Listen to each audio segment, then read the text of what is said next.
Morning, Arthur. Welcome to FinTech Talents. I wonder if you could tell us a little bit about your role and your role in Monzo. Sure, of course.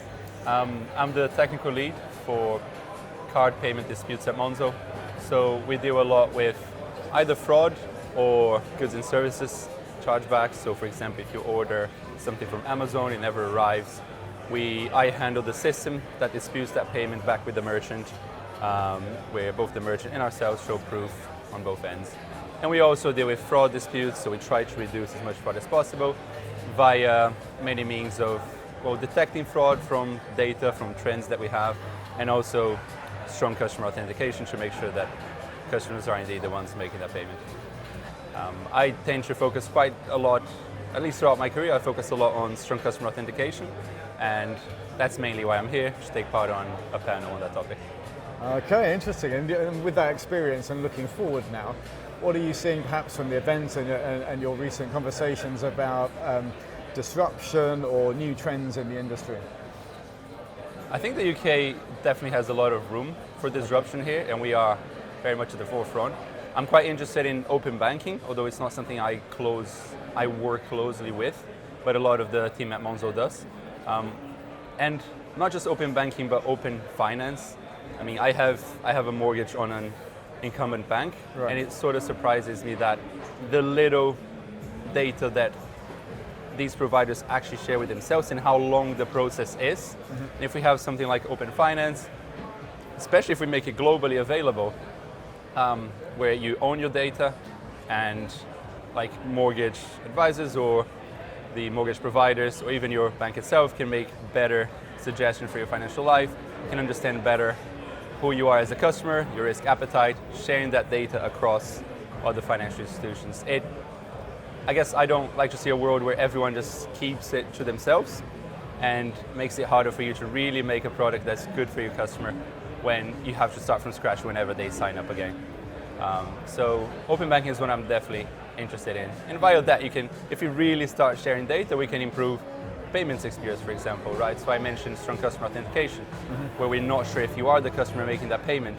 If we have your data not just from our company, but from across other companies, you can make a better dedicated decision, and we understand who you are as a customer, removes friction, and just provides a better customer experience overall. And I think the UK has a lot of innovation here, and it's really nice to see other countries across the world following that trend. India is looking into it. Brazil is surprisingly far in the finance sector right now because they've been quite behind for a while in the past. So especially for developing countries, this is where I see the disruption. Okay, and you were here yesterday and you're here the rest of today. What have been the highlights and what are you looking forward to seeing the rest of the day from the speakers? Well, a highlight was definitely the smoothie bar back there, but I'm not sure if we managed to talk about that here. I think it was quite interesting seeing, at least yesterday, a lot of the incumbent banks talk about their new propositions, because we hear a lot about fintechs like Monzo, Starling, Revolut,